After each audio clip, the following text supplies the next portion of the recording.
Gusto ko ding malaman dahil ayoko naman basta biglang magbibigay ng diagnostic impression. Definitely, nung nagkaroon po kami ng assessment, unang-una, hindi siya makabasa, hindi rin siya makasulat. So talagang hindi po pwede na makakapagbigay kami ng paper pencil test.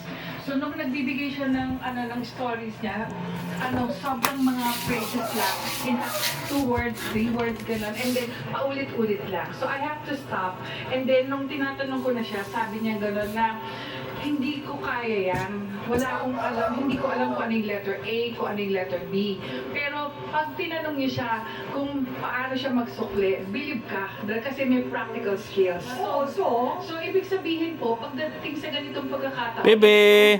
neurological condition, yung sinasabi natin, intellectual disability. Pero baka nasa level 1 lang po siya. Yung conceptual skills niya, medyo mahina lahat yon.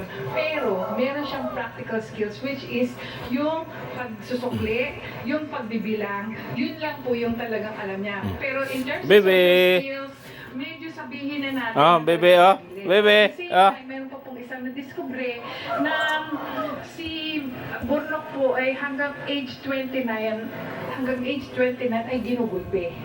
Ginugulpe. Totally yung ano po yun, yung kuya ko po yun. Ano na po siya, nagbago na po siya ngayon. Nagbago. Dali. Totally, alam na mga nagbago na siya ngayon. Okay. I don't think totally siya. Bebe! No, maybe he just needs to study. At the same time, mas prominent ate ko rin ang PTSD yung post-traumatic stress disorder. Dahil kasi every time na ang may sumisigaw, regardless kung si JR yun, affected siya doon. So meron pala na dahilanan. JR, alam mo ba lahat yun? Na binubulti siya hanggang... Ay, hindi po ma'am, yun na po ang mga bata ko po marunong. Alam mo, yun na nga eh. Lahat kasi ng bagay may dahilan.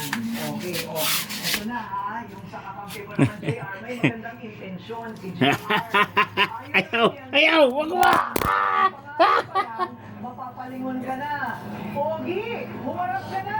Pogi! Hindi yan ano